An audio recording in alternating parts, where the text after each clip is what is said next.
شما از واشنگتن میریم به شیراز، موافق هستید؟ شهر حافظ سعدی و مادر مجید توکلی عزیز دانشجوی زندان. سلام به شما. سلام عرض کردم خدمت شما. سلام شما خوبه؟ ممنون هستم. مجید توکلی برای بسیاری از بینندگان ما چهره آشنا است، تصویرش در سطح بین‌المللی نیز شناخته است. مادر ایشون روی خط تلفنی هستن با ما. مجددا سلام به شما. چه خبری دارید خانم توکلی گرامی، بانوی بزرگوار ایران؟ پس فرزندتون. حالا ما خبر خاصی که نداریم، چون بعد از یه روز یه تماس کوچیکی داشتن با ما، تا حد یه سلام علیکی و هم این دیگه چیز خاصی هم نگفتن. گفت مادر من حالم خوبه دیگه، با روی و ایناش هم خوب بود، یه چیز خاصی نگفت با من. گفت فقط دادگاه دیگه تمومه دیگه، باید منتظر من وکیلم باید بیاد. دیدم برام وکیلش رفته بود دیگه، وکیلش رفته بودم مثل که موفق نشده بود. بعد شنبه رفته بود، شنبه که رفته بود دیگه مجید ملاقات کرده بود برای چند لحظه. یه چیز خاصی تایی هست بیشتر اطلاع نداره. کجا هست؟ کدوم زندان هست؟ چرا گرفتنش؟ زندان اوین است. روز 16 آذر گرفتنش، روز دانشجو. بله. مجید بفهم. شما چند تا فرزند دارید خانم توکلی؟ بله. چند تا فرزند دارید و مجید برای... ما 5 تا فرزند دارم. بله، خدا حفظ. خب مجید چه نقشه داشت؟ چی میگفت؟ به چه اتهامی گرفتن مجید رو؟ والا ما اطلاعی که نداریم. روز هم فقط ساعت میدونم روز دانشجو بوده، 16 آذر بوده گرفتنش دیگه. نمیدونم که دیگه اتهامش یا چیز دیگه چی بوده. فهمیدم روز دانشجو بوده 16 آذر. خودتون ندیدین تا به حال مجید رو از زمان بازداشت؟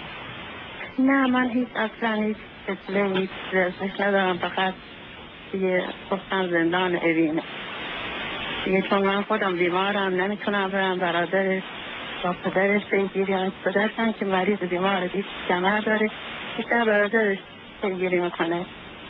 یک راهی هم به ما هم ملاقات اینا که ندادم، ولی خب ما انتظار بیشتر از این که حداقل بذارن یه تماسی، هفته یه تماسی با ما بیم، چون ما مادر هستیم، حق داریم صدای فرزندمون رو بشناسیم.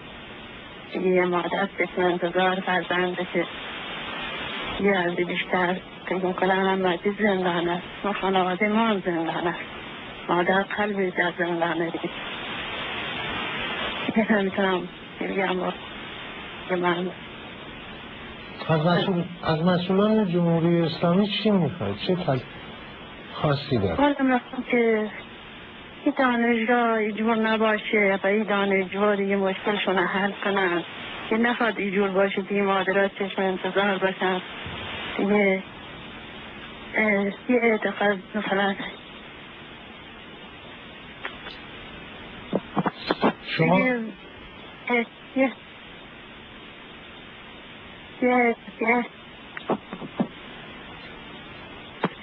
دیگه نمیزنم وارد چی بگم دیگه. من اعصابم بعدی هم رفته دیگه، اعصاب ندارم دیگه صحبت کنم با خودم دیگه. به خاطر بی اطلاعی از مجید و انتقاد کردنم هیچ جرمش نیست، زندان نیست، مشکلش باید در دانشگاه حل بشه، نه زندان نیست، نه دادگاه انقلاب. یه 3 سال ما در انقلاب انداختن گردن ما به این زمین آسمون آریزون. یه خانواده ای بود ناراحت نگران برای دانشجو، یه دانشجویی که همش روکت نیمکت درس خونده، هیچ کاری، هیچ خلافی، هیچ گناهی هم نکرده. یه انتقادن که جرم نیست، زندان نداره. یه امامونم فرموده آزادی بیانه. شما کسی در میزنه، در خونه شما رو میزنه، چه حالی داره؟ فکر میکنیم مجیده؟